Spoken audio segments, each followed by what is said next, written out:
everyone, Sanjuichi here. So welcome back to the channel where today we'll be talking about Boruto Manga Chapter 44.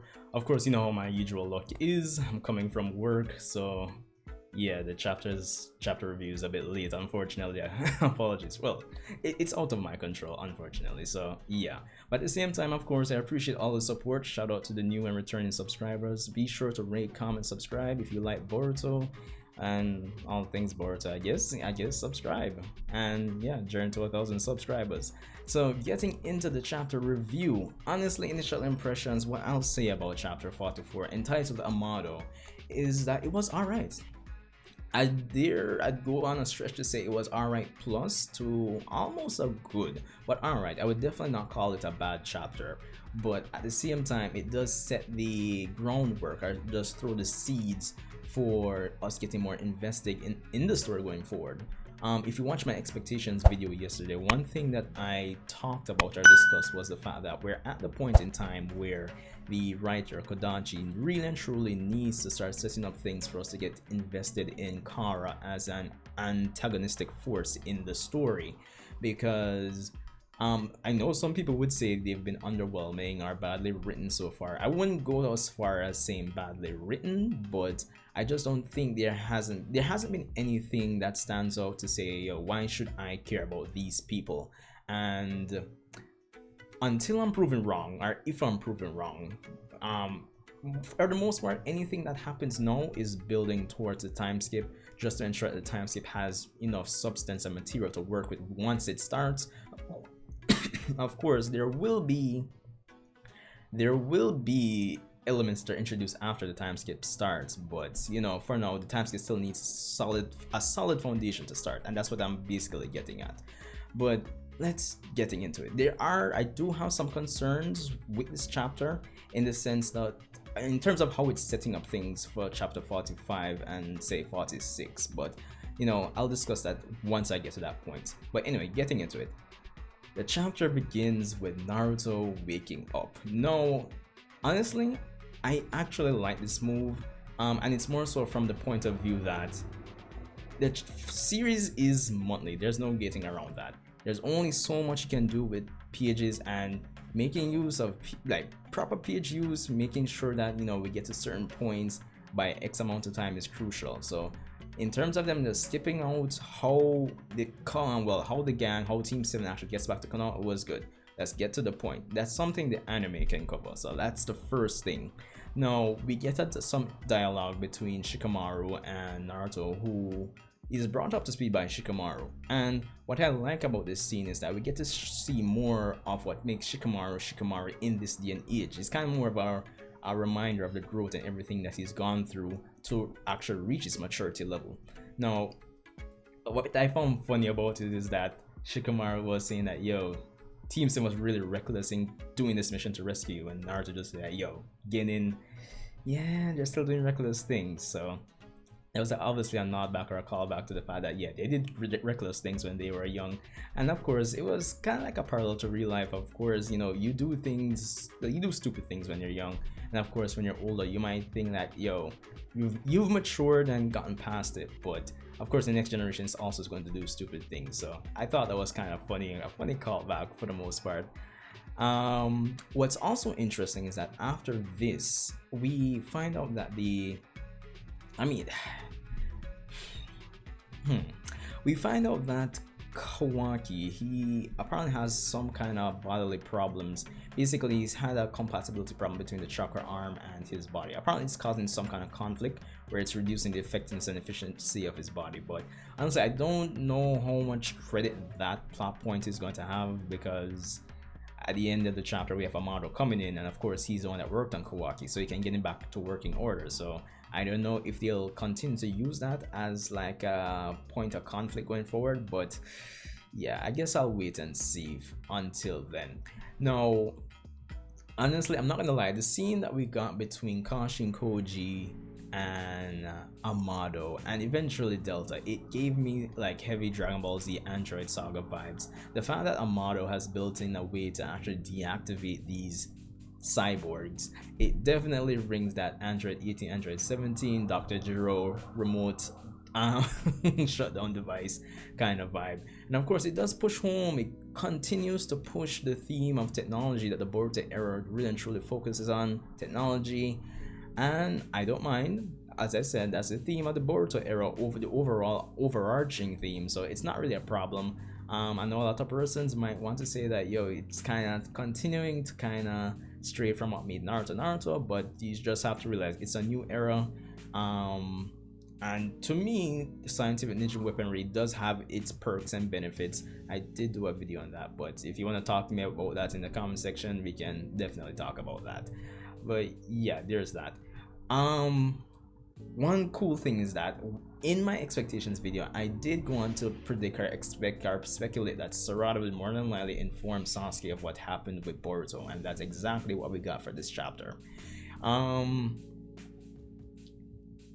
Honestly, one thing, it's not like a negative against the chapter, but in analyzing the chapter, one thing that made it alright, not really extraordinary I'd say, is that a lot of the information that was presented in this chapter, at least during the first half, is information that we already know, or something that's not too far out of what you'd already speculate. So like probably Sasuke says X and you'd be like, okay, and that's not too surprising, you know, given everything we already know. I kind of expected that. That's the kind of vibe I get from the first half of the chapter, so that kind of contributes to the rating of the chapter, I'd say. But still not a bad chapter, I actually still enjoyed it. But Sarada informs Sasuke of what happened, and of course he goes on to talk with Mitsuki regarding the fact that Boruto Boruto is in fact the vessel of Momoshiki. Sasuke deduced that, yo, okay, it would now make sense why Momoshiki would have given him the karma seal if it's a way for them to revive. But you just have to realize that even though it's information that we already pretty much figured out, the characters themselves haven't figured it out before this point, so now it all makes sense and we can push forward and, you know, probably increase the pacing or increase the tension or the conflict between certain characters. So yeah, there's definitely that. But I honestly, thinking about it, one thing that I never really and truly considered, and it was kind of obvious, that yes, Jigen is the current vessel for Ishiki and Boruto is the current vessel for Momoshiki, but who is Kawaki's, who gave Kawaki, well, we know Jigen gave him the karma seal, but whose karma seal is it? Now, originally, or just like subconsciously, to me, I was thinking like, yo, probably it's just like a backup karma seal for Ishiki where he can just transfer it to his body, but now the manga is making me question if that really and truly is the case. So of course they're developing a next side of the coin, a next side of the mystery with that discussion that Sasuke and Mitsuki had. So definitely points to the manga there. Just another tidbit, another plot line to actually get us further invested in the chapter. Now we have on the Kara side, we have Kashin Koji reverse summoning Amado to the village, where he proceeds to actually meet up with the new Inoshika-cho, who've been doing a little sparring session, a little battle royale, and then it's at this point that Amado actually incapacitates and captures Shikadai using scientific ninja weaponry, which personally was, there's not really much to say about that. I mean, he takes them out of the picture, basically captures Shikadai and straps a bomb around his neck, all in order to get in contact with Shikamaru regarding his plan that he has with Kashin Koji. Now, of course, we see some other characters come into the picture towards the end, such as Sai, Moegi, and a few other Konoha ninja. And of course, Amado reveals that even though they have him surrounded, he still has Shikadai hostage and he can detonate the bomb at any time. Now, of course, he does eventually get in contact with Naruto, Shikamaru, and everybody else, basically. Well, yeah, it was just Shikamaru, Naruto, yeah, and basically Kawaki. But of course, Kawaki can just hear him, not talk to him. So he basically reveals that he wants the defect to Konoha, which I actually never expected. And of course, in exchange, he plans to give him information on Kara, Jigen, the Ten Tails, basically everything that Kara has to offer. So That's going to be interesting. And of course, that obviously ties into why he's brought the data that he has apart, as well as the cells. So I'm kind of interested to see how that goes. And of course, the chapter does end there. Now, of course, I said there are some concerns I have with the chapter in terms of how it's setting up. Based on how things go after this chapter, I guess, well, I'll see if those concerns were warranted or not. But as I said, one of the main things at this point that we really should be focusing on is getting emotionally or just invested in the Kara members or Kara as an organization overall. So that's really and truly it. Now, I'm sure a lot of you have heard of the phrase show, don't tell. Now, my major concern is how Amado and this information that we're going to be presented with is going to play a major part in us getting invested in Kara as I guess an antagonist. I just hope it's not really conveyed in a mundane like yada yada yada yada yada, like a major exposition dump. I hope we get like some flashbacks. That's the crucial part right now. I think that's one of the major things we're missing from getting invested with Kara. Granted, I still think with the upcoming Jigen versus Kashin Koji fight, we'll get a lot of those flashbacks, which will kind of help reduce the issues we may be having with Kara. But at the same time, I hope on the Amado side that his story and everything that he does with Konoha assists or aids us in getting invested in him as well, because he's a character that hasn't really done much in terms of like screen time or panel time or anything. We don't really know much about him. He's Kara's scientist. He's responsible for the modifications and everything for the Kara members as far as we know. So yeah, there's that for the most part. No.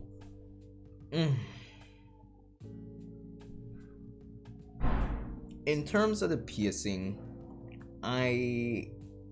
it was alright. There's not much I can say. I was kind of expecting to get more from Kashin Koji and Jigen from this chapter, but this chapter kind of feels more of a setup kind of deal where going forward is concerned, because now you kind of have to question if Kara more than like is a stepping stone to the bigger picture, and I think that's what a lot of persons may not be getting in the grand scheme of things. Of course, I could be wrong, I could be right, you never know, but I think Kara and their worth is something that we'll have to like get in retrospect. Now, granted, Kodachi did come out for the recent volume of Boruto in terms of extra information to say that Kara does have members in the government. So yeah, there is that to consider as well. I'm sorry if you hearing the ambulance outside driving past, but yeah, that's something to consider as well. You never know. But all in all, it is good that we're at the point where Naruto and Sasuke are back in the picture. Of course, I know the concern is that them being there kind of kills attention, but I think we're past that point. I think it's a case where even though we have Naruto and Sasuke, it's not really, I don't think it's still at the point where it's taking away from like say Boruto and company. Now, one thing I forgot to mention about the chapter is that we did have the reappearance of Sumire and of course, as I said, Inoshika Cho. Now, as I said once more, that we're at the point where we're building towards a time skip. I think the fact that Sumire and Inoshika Cho are in this chapter is kind of like a nod to say that yeah, these 4 characters will be part of the crucial set of characters that will, you know, have real relevance in the time skip. As of right now, a lot of Boruto's other classmates are not or haven't been even featured in the manga at all. So I guess that's kind of like a heads up to give you the go ahead that yo, these will be the characters that will actually play a part in the time skip. Now, of course, after the time skip, or even before, they could still introduce some other members of Boruto generation like Denki, who I feel in retrospect, thinking about it now, would actually be a good companion or counterpart or just assist where scientific ninja weaponry is concerned. His father runs a big, you know, company as well, so he should have resources. And with the whole Kara having members in government kind of thing, it would kind of help us see like the other side of the whole Naruto Boruto universe, more the political side, just for the sake of world building, make the story feel larger than it is. Probably Denki could be a gateway to that, so never know. We might more than has investors from the government, so never know. That would be a good way, I think. Phone here.